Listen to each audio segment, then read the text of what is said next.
बहुत समय पहले की बात है। एक गांव में भगवान श्री गणेश की एक बहुत बड़ी भक्त रहती थी। वो आँखों से नहीं देख सकती थी, लेकिन उनके मन में बहुत गहराई थी। वो बहुत श्रद्धा से गणेश जी की पूजा करती थी। इतनी पूजा करती थी कि सारा दिन उनकी पूजा में ही वो तल्लीन रहती थी।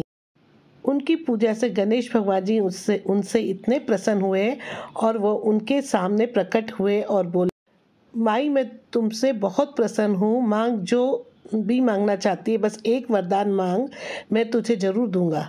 अब माई बड़ी दुविधा में पड़ गई, उन्हें समझ में ही नहीं आया कि मैं क्या मांगूं। वो बोली कि आप ऐसा करिए कि कल आइएगा, मैं अपने बेटे और बहू से बातचीत करके आपको बताती हूँ। गणेश जी उनके भोले भाव से प्रसन्न हो गए और कहते, कोई बात नहीं माई, मैं कल आता हूँ, तुम सोच के और बात करके रखना। अब उसने अपने बेटे और बहू से कहा तो बेटा बोला, माँ हम कितने गरीब हैं, तुम धन मांग लो, बहुत सारा पैसा हमारे पास हो जाएगा और हमारी सारी समस्या दूर हो जाए। हम कितने गरीब हैं और निर्धन हैं। बहू कहती है, माँ जी हमारे यहाँ हमारा वंश बढ़ाने के लिए अभी तक कोई बेटा नहीं है, तो आप गणेश भगवान जी से हमारे लिए बेटा मांग लीजिए। माँ सोचने लगी, अरे ये दोनों तो अपने अपने में लगे हैं। अब उन्होंने अपनी पड़ोसिन से विचार विमर्श करने का सोचा।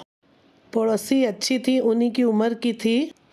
उसने कहा, अरे तू क्या करेगी ये सब मांग के, तू गणेश भगवान से अपने लिए आंखें मांग ले, दृष्टि मांग ले, ताकि तू सृष्टि को देख सके। आज तक तू सृष्टि को देख नहीं पाई है, तेरे पास कुछ पल ही बचे हैं।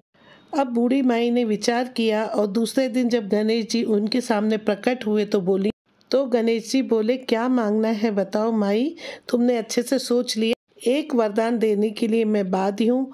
अब माई सोच में पड़ गई। वो कहती हैं, जिसकी देखो उसकी अपनी इच्छा है। और गणेश भगवान जी कहते हैं कि मैं एक ही वरदान दूंगा।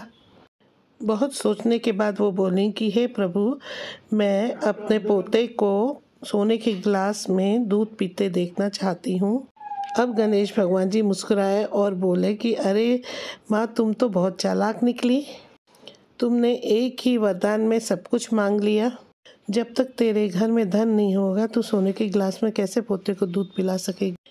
तूने अपने बहू के लिए पोता भी मांग लिया और उसे देखने के लिए आंखें भी मांग ली। जा माँ, मैं तुझसे प्रसन्न हूँ और मैं तुमको वरदान भी देता हूँ कि तुम्हारी सारी इच्छाएं पूर्ण होंगी। और समय के साथ ऐसा ही हुआ। बूढ़ी माँ के बेटे ने नया व्यापार शुरू किया और उसमें उसको बहुत सा धन प्राप्त हुआ और उस धन से उस बूढ़ी माता का उसने इलाज करवाया।